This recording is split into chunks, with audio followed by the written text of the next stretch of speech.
ಓಂ ಶಾಂತಿ. ಇಂದಿನ ದಿನಾಂಕ 25/6/2022. ಮಧುರ ಮಕ್ಕಳೇ, ಸತ್ಯ ತಂದೆಗೆ ನಿಮ್ಮ ಸತ್ಯ ಲೆಕ್ಕವನ್ನು ಚಾರ್ಟ್ ಕೊಡಿ. ಪ್ರತಿಯೊಂದು ಮಾತಿನಲ್ಲಿ ಶ್ರೀಮತವನ್ನು ತೆಗೆದುಕೊಳ್ಳುತ್ತಾ ಇರಿ. ಇದರಲ್ಲಿಯೇ ನಿಮ್ಮ ಕಲ್ಯಾಣವಿದೆ. ಪ್ರಶ್ನೆ: ಈಗ ನೀವು ಮಕ್ಕಳು ಯಾವ ವ್ಯಾಪಾರವನ್ನು ಯಾವ ವಿಧಿಯಿಂದ ಮಾಡುತ್ತೀರಿ? ಉತ್ತರ: ಸಮರ್ಪಣಾ ಬುದ್ಧಿಯವರಾಗಿ ಹೇಳುತ್ತೀರಿ, ಬಾಬಾ, ನಾನು ನಿಮ್ಮವನಾಗಿದ್ದೇನೆ. ಯಾರು? ಈ ತನು, ಮನ, ಧನ ಎಲ್ಲವೂ ನಿಮ್ಮದಾಗಿದೆ. ಅದಕ್ಕೆ ತಂದೆಯೂ ಸಹ ಹೇಳುತ್ತಾರೆ, ಮಕ್ಕಳೇ, ಸ್ವರ್ಗದ ರಾಜ್ಯಭಾಗ್ಯವು ನಿಮ್ಮದಾಗಿದೆ. ಇದೇ ವ್ಯಾಪಾರವಾಗಿದೆ. ಆದರೆ ಇದರಲ್ಲಿ ಸತ್ಯ ಹೃದಯ ಬೇಕು. ನಿಶ್ಚಯವು ಪಕ್ಕಾ ಇರಬೇಕು. ತಮ್ಮ ಸತ್ಯ ಲೆಕ್ಕವನ್ನು ತಂದೆಗೆ ಕೊಡಬೇಕು. ಗೀತೆ: ನೀವೇ ಮಾತಾಪಿತಾ ಆಗಿದ್ದೀರಿ. ಓಂ ಶಾಂತಿ. ತಂದೆಯು ಕುಳಿತು ಮಕ್ಕಳಿಗೆ ತಿಳಿಸುತ್ತಾರೆ. ಮಕ್ಕಳು ಸಹ ತಿಳಿದುಕೊಂಡಿದ್ದಾರೆ. ಈಗ ನಾವು ಬ್ರಹ್ಮ ಕುಮಾರ ಕುಮಾರಿಯರು ಶ್ರೀಮತದ ಅರ್ಥವನ್ನಂತೂ ಅರಿತುಕೊಂಡಿದ್ದೇವೆ. ಶಿವಬಾಬಾರವರ ಮತದಿಂದ ನಾವು ಪುನಃ ಆದಿ ಸನಾತನ ದೇವಿ ದೇವತಾ ಧರ್ಮದ ಸ್ಥಾಪನೆ ಮಾಡುತ್ತಿದ್ದೆವು. ಇದು ನೀವು ಪ್ರತಿಯೊಬ್ಬರಿಗೂ ತಿಳಿದಿದೆ. ಅವಶ್ಯವಾಗಿ ಕಲ್ಪವೂ ಸಹ ಪರಂಪಿತ ಪರಮಾತ್ಮನು ಬಂದು ಬ್ರಹ್ಮನ ಮುಖಾಂತರ ಮಕ್ಕಳನ್ನು ದತ್ತು ಮಾಡಿಕೊಳ್ಳುತ್ತಾರೆ. ನೀವು ದತ್ತು ಬ್ರಾಹ್ಮಣರಾಗಿದ್ದೀರಿ. ಮಡಿಲನ್ನು ತೆಗೆದುಕೊಂಡಿದ್ದೀರಿ. ಶ್ರೀಮತದಿಂದ ನಾವು ಪುನಃ ಯಾವ ಆದಿ ಸನಾತನ ದೇವಿ ದೇವತಾ ಧರ್ಮವು ಪ್ರಾಯಲೋಪವಾಗಿ ಬಿಟ್ಟಿದೆ ಅದನ್ನು ಪುನಃ ಸ್ಥಾಪನೆ ಮಾಡಲಾಗುತ್ತಿದೆ. ಮತ್ತು ಕಲ್ಪದ ಮೊದಲಿನ ಯಾವ ಪಾತ್ರ ನಡೆಯುತ್ತದೆ ಎನ್ನುವ ಶಿಕ್ಷಣವು ಸಿಗುತ್ತದೆ. ಕಲ್ಪದ ಇಂದಿನಂತೆ ನಾಟಕದನುಸಾರ ನಾವು ಪಾತ್ರ ಮಾಡುತ್ತಿದ್ದೇವೆ. ನೀವು ಮಕ್ಕಳಿಗೆ ತಿಳಿದಿದೆ, ನಾವು ಶ್ರೀಮತದ ಮೇಲೆ ನಮ್ಮ ದೈವಿ ರಾಜ್ಯವನ್ನು ಅಂದ್ರೆ ಸ್ವರಾಜ್ಯವನ್ನು ಸ್ಥಾಪನೆ ಮಾಡುತ್ತಿದ್ದೇವೆ. ಯಾರ್ಯಾರು ಎಷ್ಟೆಷ್ಟು ಪುರುಷಾರ್ಥ ಮಾಡುತ್ತಾರೆಯೋ ಅಷ್ಟು ಮಾಡುತ್ತಾರೆ. ಏಕೆಂದರೆ ಸೈನ್ಯದಲ್ಲಿ ಕೆಲವರು ಸತೋ ಪ್ರಧಾನ ಪುರುಷಾರ್ಥಿಗಳು, ಕೆಲವರು ಸತೋ, ಕೆಲವರು ರಜೋ ಪುರುಷಾರ್ಥಿಗಳಿದ್ದಾರೆ. ಕೆಲವರು ಮಹಾರಥಿ, ಕೆಲವರು ಕುದುರೆ ಸವಾರರು, ಕೆಲವರು ಕಾಲಾಳು. ಈ ರೀತಿ ಹೆಸರುಗಳನ್ನು ಕೊಟ್ಟಿದ್ದಾರೆ. ಮಕ್ಕಳಿಗೆ ಖುಷಿಯಾಗುತ್ತದೆ, ಏಕೆಂದರೆ ನಾವು ಗುಪ್ತವಾಗಿದ್ದೇವೆ.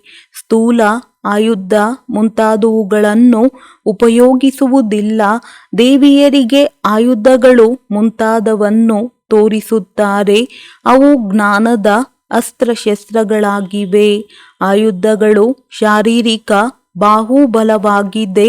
ಮನುಷ್ಯರಿಗೆ ಇಲ್ಲಿ ಸ್ಥೂಲ ಕತ್ತಿ ಮುಂತಾದವುಗಳನ್ನು ತೆಗೆದುಕೊಳ್ಳುವುದಿಲ್ಲ. ಇದನ್ನು ಜ್ಞಾನದ ಬಾಣವೆಂದು ಹೇಳಲಾಗುತ್ತದೆ ಎನ್ನುವುದು ತಿಳಿದೇ ಇಲ್ಲ. ಚತುರ್ಭುಜ ವಿಷ್ಣುವಿನಲ್ಲಿ ಯಾವ ಅಲಂಕಾರವನ್ನು ತೋರಿಸುತ್ತಾರೆ ಅದರಲ್ಲಿಯೂ ಸಹ ಶಂಕು ಜ್ಞಾನದ ಶಂಕುವಾಗಿದೆ. ಜ್ಞಾನದ ಚಕ್ರ ಜ್ಞಾನದ ಗದೆಯಾಗಿದೆ. ಎಲ್ಲವೂ ಜ್ಞಾನದ ಮಾತುಗಳಾಗಿವೆ. ತಿಳಿಸಲಾಗುತ್ತದೆ, ಗೃಹಸ್ಥ ವ್ಯವಹಾರದಲ್ಲಿ ಕಮಲ ಪುಷ್ಪ ಸಮಾನ ಇರುತ್ತೀರೆಂದರೆ ಕಮಲದ ಪುಷ್ಪವನ್ನು ಕೊಡುತ್ತೇವೆ. ಈಗ ನೀವು ಪ್ರತ್ಯಕ್ಷ ರೂಪದಲ್ಲಿ ಪಾತ್ರದಲ್ಲಿದ್ದೀರಿ. ಕಮಲ ಪುಷ್ಪ ಸಮಾನ ಗೃಹಸ್ಥ ವ್ಯವಹಾರದಲ್ಲಿ ಇದ್ದರೂ ಸಹ ನಿಮ್ಮ ಬುದ್ಧಿಯಲ್ಲಿ ಜ್ಞಾನವಿದೆ. ನಾವು ಒಬ್ಬ ತಂದೆಯನ್ನೇ ನೆನಪು ಮಾಡುತ್ತೇವೆ. ಇದು ಕರ್ಮಯೋಗದ ಸನ್ಯಾಸವಾಗಿದೆ. ತಮ್ಮ ರಚನೆಯನ್ನು ಸಹ ಸಂಭಾಲನೆ ಮಾಡಬೇಕಾಗಿದೆ. ಈಗ ನೀವು ಅರಿತುಕೊಂಡಿದ್ದೀರಿ, ಮೊದಲು ದುಃಖದ ವ್ಯವಹಾರವೇ ಇತ್ತು. ಒಬ್ಬರು ಇನ್ನೊಬ್ಬರಿಗೆ ದುಃಖವನ್ನೇ ಕೊಡುತ್ತಿದ್ದೆವು. ಇಲ್ಲಿಯ ಸುಖವಂತೂ ಕಾಗವಿಷ್ಟ ಸಮಾನ ಚೀಚಿ ಆಗಿದೆ. ದುಃಖ ಕೊಡುವ ಹುಳುಗಳು ಆಗಿಬಿಟ್ಟಿದ್ದೀರಿ. ಮಕ್ಕಳು ತಿಳಿದುಕೊಂಡಿದ್ದೀರಿ, ಇದು ಹಗಲು ರಾತ್ರಿಯ ವ್ಯತ್ಯಾಸವಾಗಿದೆ. ತಂದೆಯು ನಿಮ್ಮನ್ನು ಸ್ವರ್ಗದ ಮಾಲೀಕರನ್ನಾಗಿ ಮಾಡುತ್ತಾರೆ. ಈಗ ನಾವು ನರಕದ ಮಾಲೀಕರಾಗಿದ್ದೇವೆ. ನರಕದಲ್ಲಿ ಏನು ಸುಖವಿರುತ್ತದೆ? ನೀವು ಮಕ್ಕಳು ಇದನ್ನು ಕೇಳುತ್ತೀರಿ ಮತ್ತು ತಿಳಿದುಕೊಳ್ಳುತ್ತೀರಿ. ತಂದೆಯು ಮಕ್ಕಳಿಗೆ ಈ ಜ್ಞಾನವನ್ನು ತಿಳಿಸುತ್ತಿದ್ದಾರೆ. ಮಕ್ಕಳಿಗೋಸ್ಕರವೇ ಸ್ವರ್ಗವಿದೆ. ಮಕ್ಕಳೇ ಒಳ್ಳೆಯ ರೀತಿಯಲ್ಲಿ ನಂಬರ್ ಪುರುಷಾರ್ಥದನುಸಾರ ತಿಳಿದುಕೊಳ್ಳುತ್ತಾರೆ. ಮೊಟ್ಟ ಮೊದಲು ನಿಶ್ಚಯವಿರಬೇಕು. ನಿಶ್ಚಯ ಬುದ್ಧಿ ವಿಜಯಂತಿ. ನಿಶ್ಚಯವು ಪಕ್ಕಾ ಆಗುವುದರಿಂದ ಅವರು ನಿಶ್ಚಯದಲ್ಲಿಯೇ ಇರುತ್ತಾರೆ. ಒಂದಂತೂ ಶಿವತಂದೆಯ ನೆನಪು ಇರುತ್ತದೆ ಮತ್ತು ಖುಷಿಯ ನಶೆಯು ಏರಿರುತ್ತದೆ. ಸಮರ್ಪಣಾ ಬುದ್ಧಿಯು ಇರುತ್ತದೆ. ತಂದೆಗೆ ಹೇಳುತ್ತಾರೆ, ಬಾಬಾ, ನಾನು ನಿಮ್ಮವನಾಗಿದ್ದೇನೆ. ಈ ತನು ಮನ ಧನ ಎಲ್ಲವೂ ನಿಮ್ಮದೇ ಆಗಿದೆ. ತಂದೆಯೂ ಸಹ ಮಕ್ಕಳೇ, ಸ್ವರ್ಗದ ರಾಜ್ಯಭಾಗ್ಯವು ನಿಮ್ಮದೆಂದು ಹೇಳುತ್ತಾರೆ. ನೋಡಿ ವ್ಯಾಪಾರವು ಹೇಗಿದೆ. ಆದ್ದರಿಂದ ಸತ್ಯ ಮಗು ಆಗಬೇಕಾಗಿದೆ. ತಂದೆಗೆ ಎಲ್ಲವೂ ತಿಳಿಸಬೇಕು. ಮಕ್ಕಳ ಬಳಿ ಏನಿದೆ? ನಾನು ಏನನ್ನು ಕೊಡುತ್ತೇನೆ? ನಿಮ್ಮ ಹತ್ತಿರ ಏನಿದೆ? ತಂದೆಯು ಒಳ್ಳೆಯ ರೀತಿಯಲ್ಲಿ ತಿಳಿಸುತ್ತಾರೆ, ನಾನು ಬಡವರ ಬಂಧು ಆಗಿದ್ದೇನೆ. ಸಾಹುಕಾರರು ಧನವಂತರಂತೂ ಸಮರ್ಪಣೆ ಆಗುವುದರಲ್ಲಿ ಹೃದಯ ವಿದೀರ್ಣವಾಗುತ್ತದೆ. ಬಡವರು ತಕ್ಷಣ ತಿಳಿಸುತ್ತಾರಲ್ಲವೇ? ವ್ಯಾಪಾರ ಮಾಡುತ್ತಾರೆ, ಉದ್ಯೋಗ ಮುಂತಾದವುಗಳನ್ನು ಯಾರು ಮಾಡುತ್ತಾರೆ ಅವರು ತಮ್ಮ ಸಂಪಾದನೆಯಿಂದ 1-2 ಪೈಸೆ ಅಥವಾ 4 ಪೈಸೆಗಳನ್ನು ತೆಗೆಯುತ್ತಾರೆ. ಯಾರು ದಾನದ ಆಸಕ್ತಿಯುಳ್ಳವರಿರುತ್ತಾರೆ ಅವರು ಧರ್ಮಕ್ಕಾಗಿ ದಾನದ ಹಣ ಜಾಸ್ತಿ ತೆಗೆಯುತ್ತಾರೆ. ಏನೆಲ್ಲ ಮಾಡುತ್ತಾರೆ ಅದನ್ನು ಈಶ್ವರಾರ್ಪಣಂ ಎಂದು ಹೇಳುತ್ತಾರೆ. ಆದ್ದರಿಂದ ಅಲ್ಪಕಾಲದ ಸುಖವು ನಂತರದ ಜನ್ಮದಲ್ಲಿ ಸಿಗುತ್ತದೆ. ಕೆಲವರು ಕಾಲೇಜ್, ಧರ್ಮಶಾಲೆ, ಆಸ್ಪತ್ರೆ ಮುಂತಾದವುಗಳನ್ನು ತೆರೆಯುತ್ತಾರೆಂದರೆ ಅವರಿಗೆ ನಂತರದ ಜನ್ಮದಲ್ಲಿ ಅದರ ಲಾಭವೂ ಸಿಗುತ್ತದೆ. ಪುಣ್ಯಾತ್ಮರಾಗುತ್ತಾರಲ್ಲವೇ? ಅವರ ಆರೋಗ್ಯವು ಚೆನ್ನಾಗಿರುವುದು. ಕಾಲೇಜಿನಲ್ಲಿ ಒಳ್ಳೆಯ ರೀತಿಯಲ್ಲಿ ಓದುತ್ತಾರೆ. ಅದೆಲ್ಲವನ್ನೂ ಸಹ ನಾನೇ ಕೊಡುತ್ತೇನೆ. ಸಾಕ್ಷಾತ್ಕಾರವನ್ನು ಸಹ ನಾನೇ ಮಾಡಿಸುತ್ತೇನೆ. ಪ್ರತಿಯೊಬ್ಬರ ಲೆಕ್ಕವೂ ಸಹ ನನ್ನ ಹತ್ತಿರವಿದೆ. ನಾಟಕದನುಸಾರ ಮೊದಲಿನಿಂದಲೇ ನಿಗದಿಯಾಗಿದೆ. ಹಣವು ಜಾಸ್ತಿ ಇದ್ದರೆ ಮಂದಿರ ಮುಂತಾದವುಗಳನ್ನು ಮಾಡುತ್ತಾರೆ. ಅದು ಧರ್ಮವು ತೆಗೆಯುವುದಾಗಿದೆ. ತಮ್ಮ ಕಾರ್ಖಾನೆ ಮುಂತಾದವುಗಳ ಸಂಪಾದನೆಯಿಂದ ಸ್ವಲ್ಪ ಹಣವನ್ನು ತೆಗೆದು ಮಂದಿರವನ್ನು ಮಾಡಿಸುತ್ತಾರೆ. ಕೆಲವರು ಕಾಲೇಜು ಮುಂತಾದವುಗಳನ್ನು ಮಾಡಿಸುತ್ತಾರೆ. ಅವರು ಈಶ್ವರಾರ್ಥವಾಗಿ ದಾನ ಮಾಡುತ್ತೇನೆ ಎಂದು ಹೇಳುತ್ತಾರೆ. ಅದಕ್ಕೆ ಈಶ್ವರ ಹಿಂತಿರುಗಿಸಿ ಕೊಡುತ್ತಾರೆ. ಅನೇಕ ಮನುಷ್ಯರು ನಾವು ನಿಷ್ಕಾಮ ಸೇವೆ ಅದಕ್ಕೆ ಈಶ್ವರ ಹಿಂತಿರುಗಿಸಿ ಕೊಡುತ್ತಾರೆ. ಅನೇಕ ಮನುಷ್ಯರು ನಾವು ನಿಷ್ಕಾಮ ಸೇವೆ ಮಾಡುತ್ತೇವೆಂದು ಹೇಳುತ್ತಾರೆ.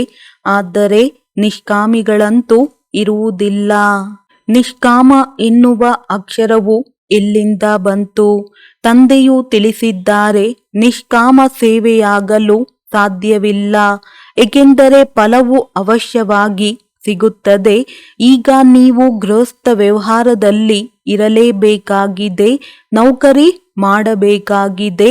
ಸಂಭಾಲನೆ ಮಾಡಬೇಕಾಗಿದೆ. ಮಕ್ಕಳು ತಮ್ಮ ಲೆಕ್ಕ ಮುಂತಾದವುಗಳನ್ನು ತಂದೆಗೆ ಕೊಡಬೇಕಾಗಿದೆ. ಎಷ್ಟು ಉಳಿಯುತ್ತದೆ ಎಂದು ತಿಳಿಸಬೇಕಾಗಿದೆ. ಆಗ ತಂದೆ ಹೇಳುತ್ತಾರೆ, ಒಳ್ಳೆಯದು, ನೀವು ಬಡವರಾಗಿದ್ದೀರಿ. ಸಂಪಾದನೆ ಮುಂತಾದುವುದೇನೂ ಇಲ್ಲ. ತಮ್ಮ ರಚನೆಯ ಪೂರ್ಣ ಪಾಲನೆಯನ್ನು ಸಹ ಮಾಡಲಾಗುವುದಿಲ್ಲ. ಒಳ್ಳೆಯದು, ನೀವು 1 ಪೈಸೆಯನ್ನು ಕೊಡಿ, ಇದೇ ನಿಮ್ಮ ಅವಿನಾಶಿ 21 ಜನ್ಮಗಳ ಸಂಪಾದನೆಯಾಗಿದೆ.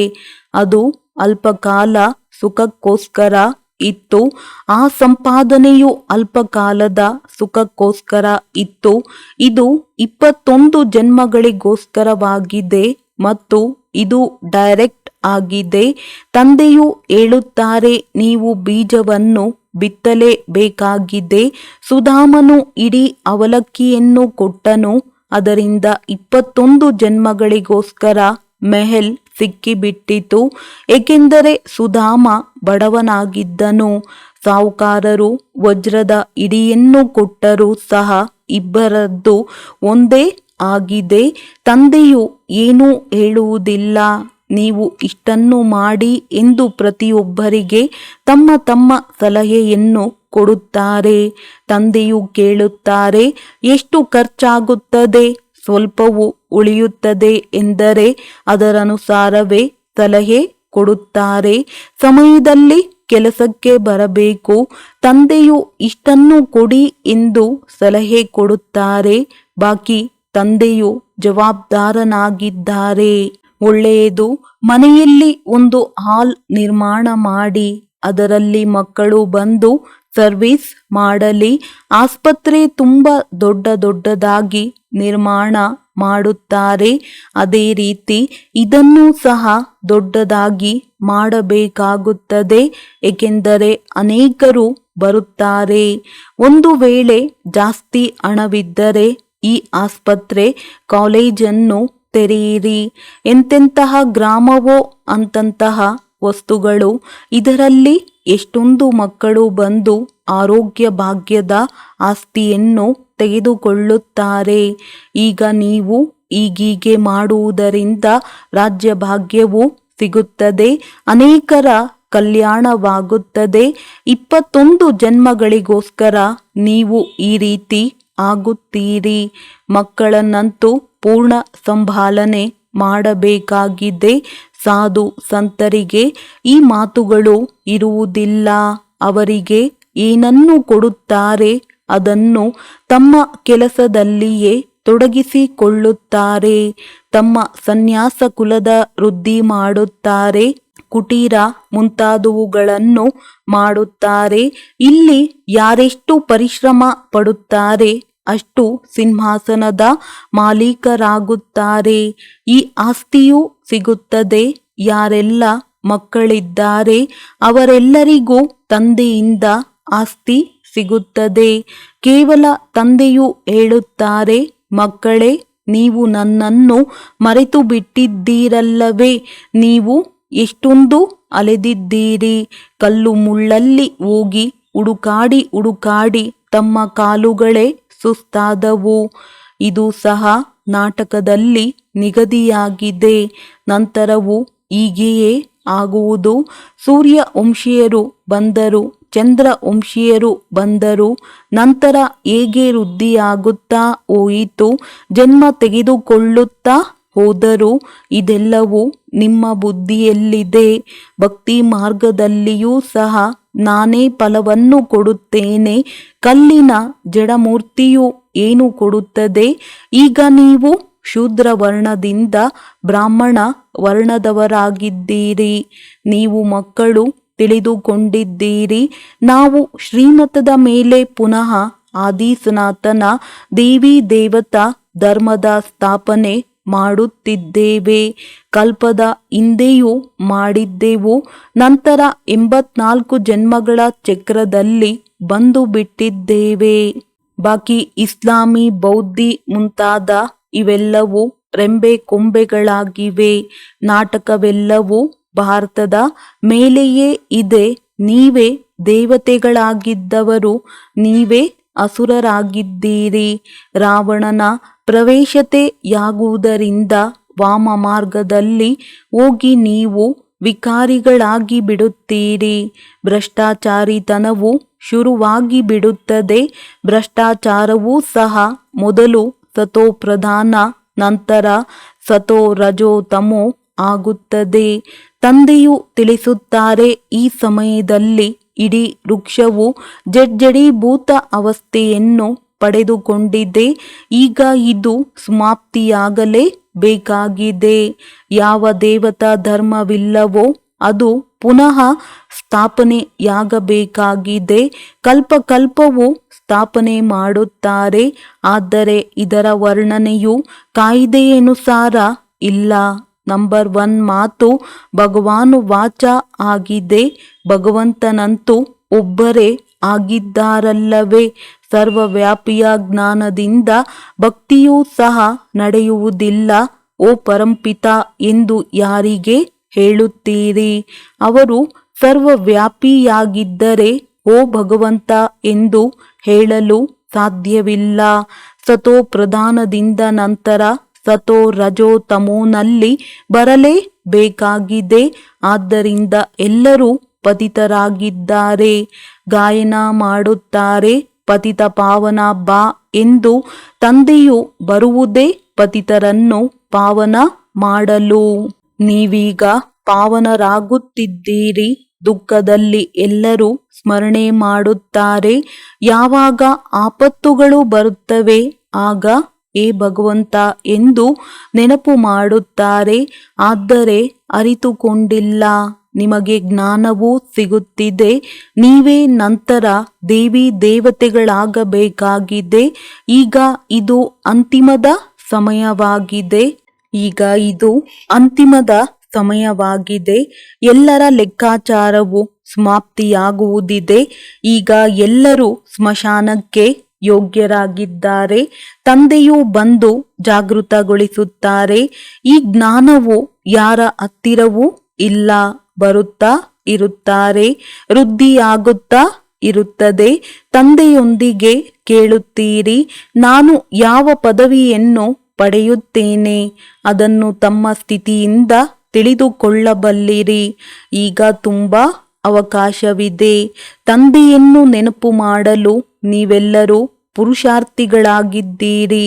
ಪರಿಪೂರ್ಣರಂತೂ ಸಂಪೂರ್ಣರು ಅಂತ್ಯದಲ್ಲಿಯೇ ಆಗುತ್ತೀರಿ. ಪರೀಕ್ಷೆಯು ಪೂರ್ತಿಯಾಗುವುದು, ನಂತರ ಯುದ್ಧವು ಪ್ರಾರಂಭವಾಗಿ ಬಿಡುತ್ತದೆ. ಯಾವಾಗ ನೀವು ಸಮೀಪ ಹೋಗುತ್ತೀರಿ ಆಗ ಅನೇಕರಿಗೆ ಸಾಕ್ಷಾತ್ಕಾರಗಳು ಆಗುತ್ತಾ ಇರುವುದು. ಒಬ್ಬರು ಇನ್ನೊಬ್ಬರನ್ನು ಇವರು ಯಾವ ಪದವಿಯನ್ನು ಪಡೆಯುತ್ತಾರೆ ಎನ್ನುವುದನ್ನು ತಿಳಿಯುತ್ತೀರಿ. ಇದು ತಿಳುವಳಿಕೆಯ ಮಾತಾಗಿದೆ. ಎಲ್ಲವೇ ಆತ್ಮವು ಬುದ್ಧಿಹೀನವಾಗಿ ಬಿಟ್ಟಿದೆ. ಈಗ ಮತ್ತೆ ತಂದೆಯು ಕವಡೆಯಿಂದ ವಜ್ರವನ್ನಾಗಿ ಮಾಡಲು ಬುದ್ಧಿವಂತರನ್ನಾಗಿ ಮಾಡುತ್ತಾರೆ. ತಂದೆಯು ಹೇಳುತ್ತಾರೆ, ಮಕ್ಕಳೇ, ಇದು ಯುದ್ಧದ ಮೈದಾನವಾಗಿದೆ. ಬಿರುಗಾಳಿಗಳು ತುಂಬಾ ಬರುತ್ತವೆ. ಎಲ್ಲ ರೋಗಗಳು ಹೊರಬರುತ್ತವೆ. ತಮ್ಮ ಕಲೆಗಳಲ್ಲಿ ಬುದ್ಧಿವಂತರಾಗಬೇಕಾಗಿದೆ. ಮಾಲೀಕನು ಯಾವುದೇ ಸಹಯೋಗ ಕೊಡುವುದಿಲ್ಲ. ಸೋಲು ಅಥವಾ ಗೆಲುವನ್ನು ಪಡೆಯುವುದು ನಿಮ್ಮ ಕೈಯಲ್ಲಿದೆ. ಮಾಲೀಕ ತಂದೆಯು ಹೇಳುತ್ತಾರೆ, ಇದು ಮಾಯೆಯ ಯುದ್ಧವಾಗಿದೆ. ಮಾಯೆಯು ತುಂಬಾ ಕೆಳಗೆ ಬೀಳಿಸುತ್ತದೆ. ಇಷ್ಟವಿಲ್ಲದಿದ್ದರೂ ಸಹ 5-6 ವರ್ಷ ಸರಿಯಾಗಿ ನಡೆಯುತ್ತಾ ನಂತರ ಹೀಗೆ ಜೋರಾಗಿ ಬಿರುಗಾಳಿಯು ಬರುತ್ತದೆ. ಅದು ನಿದ್ರೆಯನ್ನು ಸಹ ಆರಿಸಿ ಬಿಡುತ್ತದೆ. ಸಾಹಸವಂತರು ಸುಸ್ತಾಗಬಾರದಾಗಿದೆ, ಅನುತ್ತೀರ್ಣರಾಗಬಾರದು. ಇದರ ಮೇಲೆ ಚಿಕ್ಕ ಚಿಕ್ಕ ನಾಟಕಗಳನ್ನು ತೋರಿಸುತ್ತಾರೆ. ಭಗವಂತನು ತನ್ನ ಕಡೆ, ರಾವಣನು ತನ್ನ ಕಡೆ ಇಳಿಯುತ್ತಾರೆ. ನೀವು ನೆನಪಿನಲ್ಲಿ ಇರಲು ಇಚ್ಛಿಸುತ್ತೀರಿ, ಆದರೆ ಮಾಯೆಯು ಬಿರುಗಾಳಿಯನ್ನು ತರುತ್ತದೆ. ಇದಂತೂ ಆಗಿಯೇ ಆಗುತ್ತದೆ. ಯುದ್ಧ ಮಾಡುತ್ತಲೇ ಇರಬೇಕಾಗಿದೆ. ನೀವು ಕರ್ಮಯೋಗಿಗಳಾಗಿದ್ದೀರಿ. ಬೆಳಗ್ಗೆ ಎದ್ದು ಅಭ್ಯಾಸ ಮಾಡಿ ತಂದೆಯನ್ನು ನೆನಪು ಮಾಡಿ. ನಿಮ್ಮದು ಗುಪ್ತವಾಗಿದೆ. ಗುಪ್ತ ಸೈನ್ಯವೆಂದು ಗಾಯನವಿದೆ. Unknown warriors but very well known, ಅರ್ಥಾತ್ ಗುಪ್ತ ಸೈನಿಕರು, ಆದರೆ ಎಲ್ಲರಿಗೆ ತಿಳಿದಿರುವವರು. ನಿಮ್ಮ ನೆನಪಾರ್ಥವು ಈ ದಿಲ್ವಾಡ ಮಂದಿರವು ಗುಪ್ತ ಸೈನಿಕರ ನೆನಪಾರ್ಥ ಮಂದಿರವಾಗಿದೆ. ಲಕ್ಷ್ಮೀ ನಾರಾಯಣರದಲ್ಲ. ಇವರು ನಂತರ ಲಕ್ಷ್ಮೀ ನಾರಾಯಣರಾಗುತ್ತಾರೆ. ನಿಮ್ಮದೆಲ್ಲವೂ ಗುಪ್ತವಾಗಿದೆ. ಸ್ಥೂಲ ಆಯುಧ ಮುಂತಾದವುಗಳೇನೂ ಇಲ್ಲ. ಇದರಲ್ಲಿ ಕೇವಲ ಬುದ್ಧಿಯ ಕೆಲಸವಾಗಿದೆ. ಗಾಯನವೂ ಮಾಡುತ್ತಾರೆ. ಆತ್ಮಗಳು ಪರಮಾತ್ಮನಿಂದ ಬಹಳ ಕಾಲ ಅಗಲಿ ಹೋಗಿದ್ದರು. ಮನುಷ್ಯರಂತೂ ಗುರುಗಳು ಆಗುತ್ತಾರೆ. ಆದರೆ ಸದ್ಗುರು ಒಬ್ಬರೇ ನಿರಾಕಾರನಾಗಿದ್ದಾರೆ. ಅವರನ್ನು ಪತಿತ ಪಾವನ ಎಂದು ಹೇಳುತ್ತಾರೆಂದರೆ ಅವರು ಸದ್ಗುರು ಆದರಲ್ಲವೇ? ಉಳಿದವರು ಕಲಿಯುಗಿ ಕರ್ಮಕಾಂಡದವರಾಗಿದ್ದಾರೆ. ಎಲ್ಲರೂ ಕರೆಯುತ್ತಾರೆ, ಚಪ್ಪಾಳೆ ತಟ್ಟುತ್ತಾರೆ. ಪತಿತ ಪಾವನ ಎಲ್ಲ ಸೀತೆಯರ ರಾಮ ಒಬ್ಬರೇ ಆಗಿದ್ದಾರೆ. ಈಗ ನಿಮ್ಮ ಬುದ್ಧಿಯಲ್ಲಿ ಎಲ್ಲ ಜ್ಞಾನವೂ ಬಂದು ಬಿಟ್ಟಿದೆ. ನಮ್ಮಲ್ಲಿ ಯಾವುದೇ ಅವಗುಣವಂತೂ ಇಲ್ಲವೇ ಎಂದು ತಮ್ಮ ಸ್ಥಿತಿಯನ್ನು ನೋಡಿಕೊಳ್ಳಬೇಕಾಗಿದೆ. ನಮ್ಮಲ್ಲಿ ಯಾವುದೇ ಅವಗುಣವಂತೂ ಇಲ್ಲವೇ ಎಂದು ತಮ್ಮ ಸ್ಥಿತಿಯನ್ನು ನೋಡಿಕೊಳ್ಳಬೇಕಾಗಿದೆ. ಕ್ರೋಧದ ಭೂತ ಹಾಗೂ ಕಾಮದ ಭೂತವಿರಬಾರದು. ಕೆಲವರು ಬರೆಯುತ್ತಾರೆ, ಏನಾಗುತ್ತದೆಯೋ ಗೊತ್ತಿಲ್ಲ, ತುಂಬಾ ಬಿರುಗಾಳಿಗಳು ಬರುತ್ತವೆ. ತಂದೆಯು ಹೇಳುತ್ತಾರೆ, ಈ ಬಿರುಗಾಳಿಗಳಂತೂ ಬರುತ್ತವೆ, ತುಂಬಾ ಬೇಸರ ಮಾಡಿಸುತ್ತವೆ. ಆದರೆ ನೀವು ಎಚ್ಚರಿಕೆಯಿಂದ ಇರಬೇಕು. ತಂದೆಯನ್ನು ನೆನಪು ಮಾಡಬೇಕಾಗಿದೆ. ಬಾಬಾ, ನಿಮ್ಮದು ಕಮಾಲ್ ಆಗಿದೆ. ನೀವು ಬಂದು ರಾಜಧಾನಿಯನ್ನು ಹೇಗೆ ಸ್ಥಾಪನೆ ಮಾಡುತ್ತಿದ್ದೀರೆಂದು ಯಾರೂ ತಿಳಿದುಕೊಂಡಿಲ್ಲ. ನಾವು ಭಾರತದ ಈಶ್ವರ್ಯ ಸೇವಾದಾರಿಗಳಾಗಿದ್ದೇವೆ. ನಿರಾಕಾರ ಶಿವನ ಜಯಂತಿಯನ್ನು ಆಚರಿಸುತ್ತಾರೆ. ಆದರೆ ಅವರು ಯಾವಾಗ ಮತ್ತೆ ಹೇಗೆ ಬಂದರು ಇದನ್ನು ತಿಳಿದುಕೊಂಡಿಲ್ಲ. ನೀವೀಗ ತಿಳಿದುಕೊಂಡಿದ್ದೀರಿ. ಶಿವ ತಂದೆಯು ನಮಗೆ ಪ್ರಜಾಪಿತ ಬ್ರಹ್ಮರವರ ಮುಖಾಂತರ ಆಸ್ತಿಯನ್ನು ಕೊಡುತ್ತಿದ್ದಾರೆ. ಇದು ತಾತನ ಆಸ್ತಿಯಾಗಿದೆ. ಅವರನ್ನು ಬಾಬಾ ಎಂದು ಹೇಳುತ್ತಾರೆ. ಆದ್ದರಿಂದ ಶಿವಬಾಬಾ ತಂದೆ ಮತ್ತು ಬ್ರಹ್ಮಬಾಬಾ ದಾದಾ ಅಣ್ಣ ಆಗಿದ್ದಾರೆ. ತಂದೆಯು ಆತ್ಮಿಕ ಆಗಿದ್ದಾರೆ. ದಾದಾ ಅಣ್ಣ ಶಾರೀರಿಕ ಆಗಿದ್ದಾರೆ. ಪರಮಾತ್ಮ ಇವರ ಮುಖಾಂತರ ಆಸ್ತಿ ಕೊಡುತ್ತಿದ್ದಾರೆ. ಇದು ಬುದ್ಧಿಯಲ್ಲಿ ಇರಬೇಕು. ಶ್ರೀಮತದ ಮೇಲೆ ನಡೆಯಬೇಕಾಗಿದೆ. ಮನ್ಮನಾಭವ ಮತ್ತು ಚಕ್ರದ ರಹಸ್ಯವು ಸಹಜವಾಗಿದೆ. ಸ್ವದರ್ಶನ ಚಕ್ರಧಾರಿಗಳು ಆಗಬೇಕಾಗಿದೆ. ನೀವು ಸ್ವದರ್ಶನ ಚಕ್ರಧಾರಿಗಳು ಆಗಿದ್ದೀರಿ. ಆದರೆ ಅಲಂಕಾರಗಳನ್ನು ವಿಷ್ಣುವಿಗೆ ಕೊಟ್ಟು ಬಿಟ್ಟಿದ್ದಾರೆ. ಏಕೆಂದರೆ ಈಗ ನೀವು ಸಂಪೂರ್ಣರಾಗಿಲ್ಲ. ಮೊದಲು ಈ ನಿಶ್ಚಯ ಬೇಕು, ಇವರು ನಮ್ಮ ತಂದೆಯಾಗಿದ್ದಾರೆ, ಶಿಕ್ಷಕರಾಗಿದ್ದಾರೆ, ನಮಗೆ ಶಿಕ್ಷಣವನ್ನು ಕೊಡುತ್ತಿದ್ದಾರೆ. ಸದ್ಗುರುವಾಗಿ ಜೊತೆ ಕರೆದುಕೊಂಡು ಹೋಗುತ್ತಾರೆ. ಅವರಿಗೆ ಅವರ ತಂದೆ, ಟೀಚರ್, ಗುರು ಯಾರೂ ಇಲ್ಲ.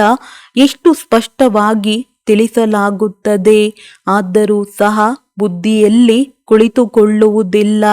ಗೃಹಸ್ಥ ವ್ಯವಹಾರದಲ್ಲಿ ಇರುತ್ತಾ ನಿರ್ಮೋಹಿ ಆಗಬೇಕಾಗಿದೆ. ನಾವಂತೂ ಒಬ್ಬ ತಂದೆಯ ಮಕ್ಕಳಾಗಿದ್ದೇವೆ. ಇದೇ ಬುದ್ಧಿಯಲ್ಲಿ ಇರಬೇಕು. ನೀವು ಅಂಧರಿಗೆ ಊರುಗೋಲು ಆಗಬೇಕಾಗಿದೆ. ಯಾರೇ ಮಿತ್ರ ಸಂಬಂಧಿ ಮುಂತಾದವರಿದ್ದರೆ ಅವರೊಂದಿಗೆ ಮಾತನಾಡುತ್ತಾ ಇದನ್ನೇ ಕೇಳಿ. ಪತಿತ ಪಾವನ ಪರಂಪಿತ ಪರಮಾತ್ಮನೊಂದಿಗೆ ನಿಮ್ಮ ಸಂಬಂಧವೇನು? ನಿಮ್ಮ ಲೌಕಿಕ ತಂದೆಯಂತೂ ಅವರಾಗಿದ್ದಾರೆ. ಆದರೆ ಪರಂಪಿತ ಪರಮಾತ್ಮ ಯಾರ ತಂದೆಯಾಗಿದ್ದಾರೆ? ಅವಶ್ಯವಾಗಿ ನಮ್ಮ ತಂದೆ ಆಗಿದ್ದಾರೆ ಎಂದು ಹೇಳುತ್ತಾರೆ. ಒಳ್ಳೆಯದು. ತಂದೆಯಂತೂ ಸ್ವರ್ಗದ ರಚಯಿತನಾಗಿದ್ದಾರೆ. ಭಾರತವು ಸ್ವರ್ಗವಾಗಿತ್ತು, ಈಗಿಲ್ಲ. ಪುನಃ ಬೇಹದ್ದಿನ ತಂದೆಯಿಂದ ಆಸ್ತಿಯನ್ನು ತೆಗೆದುಕೊಳ್ಳಿ. ಇದು ನಿಮ್ಮ ಅಧಿಕಾರವಾಗಿದೆ. ನೆನಪು ಮಾಡುವುದರಿಂದ ನೀವು ಅಲ್ಲಿಗೆ ಹೋಗುತ್ತೀರಿ. ಎಷ್ಟೊಂದು ವಿಷಯಗಳಿವೆ, ಅವುಗಳನ್ನು ಬುದ್ಧಿಯಲ್ಲಿ ಧಾರಣೆ ಮಾಡಬೇಕಾಗಿದೆ. ಒಳ್ಳೆಯದು. ಮಧುರಾತಿ ಮಧುರ ಅಗಲಿ ಹೋಗಿ ಮರಳಿ ಸಿಕ್ಕಿರುವ ಮಕ್ಕಳ ಪ್ರತಿ ಮಾತಾ ಪಿತಾ ಬಾಪ್ ದಾದಾರವರ ನೆನಪು, ಪ್ರೀತಿ ಹಾಗೂ ಸುಪ್ರಭಾತ. ಆತ್ಮಿಕ ಮಕ್ಕಳಿಗೆ ಆತ್ಮಿಕ ತಂದೆಯ ನಮಸ್ತೆ. ಧಾರಣೆಗಾಗಿ ಮುಖ್ಯ ಸಾರ. ಒಳಗೆ ಯಾವುದೇ ಕಾಮ ಅಥವಾ ಕ್ರೋಧದ ಅವಗುಣವಿದ್ದರೆ ಅದನ್ನು ತೆಗೆದುಹಾಕಿ ಸತ್ಯ ಸತ್ಯ ಈಶ್ವರೀಯ ಸೇವಾಧಾರಿಗಳಾಗಬೇಕಾಗಿದೆ. ಬಿರುಗಾಳಿಗಳಲ್ಲಿ ಎಚ್ಚರಿಕೆಯಿಂದಿರಬೇಕಾಗಿದೆ. ಸೋಲನ್ನು ಅನುಭವಿಸಬಾರದಾಗಿದೆ.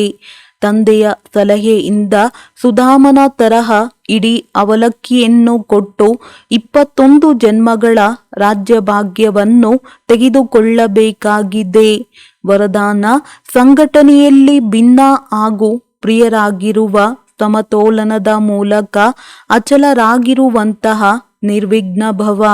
ಹೇಗೆ ತಂದೆಯು ಅತ್ಯಂತ ಶ್ರೇಷ್ಠವಾದ ಪರಿವಾರದವರಾಗಿದ್ದಾರೆ, ಆದರೆ ಎಷ್ಟು ದೊಡ್ಡ ಪರಿವಾರವೋ ಅಷ್ಟೇ ಭಿನ್ನ ಹಾಗೂ ಸರ್ವರ ಪ್ರಿಯರಾಗಿದ್ದಾರೆ. ಇದೇ ರೀತಿ ಫಾಲೋ ಫಾದರ್ ಮಾಡಿರಿ. ಸಂಘಟನೆಯಲ್ಲಿರುತ್ತಾ ಇದು ಸದಾ ನಿರ್ವಿಘ್ನ ಮತ್ತು ಸಂತುಷ್ಟವಾಗಿರುವುದಕ್ಕಾಗಿ ಸೇವೆಯನ್ನೆಷ್ಟು ಮಾಡುತ್ತೀರಿ ಅಷ್ಟು ಭಿನ್ನತೆ ಇರಲಿ. ಯಾರೆಷ್ಟಾದರೂ ಏರುಪೇರು ಮಾಡಲಿ, ಒಂದು ಕಡೆ ತೊಂದರೆಯನ್ನೇ ಕೊಡಲಿ, ಇನ್ನೊಂದು ಕಡೆ ಇನ್ನೊಂದು, ಅದಕ್ಕಾಗಿ ಯಾವುದೇ ಪರಿಹಾರವೂ ಸಿಗದಿರಬಹುದು. ಯಾರೇ ಗ್ಲಾನಿಯೇ ಮಾಡಲಿ, ಆದರೆ ಸಂಕಲ್ಪದಲ್ಲಿಯೂ ಅಚಲರಾಗಿದ್ದರೆ ಹೇಳಲಾಗುತ್ತದೆ ನಿರ್ವಿಘ್ನ ಆತ್ಮ. ಸ್ಲೋಗನ್: ದೇಹಿ ಅಭಿಮಾನಿ ಸ್ಥಿತಿಯ ಮೂಲಕ ತನು ಮನದ ಏರುಪೇರನ್ನು ಸಮಾಪ್ತಿ ಮಾಡುವವರೇ ಅಚಲ ಅಡೋಲರಾಗಿರುತ್ತಾರೆ. ಒಳ್ಳೆಯದು. ಓಂ ಶಾಂತಿ.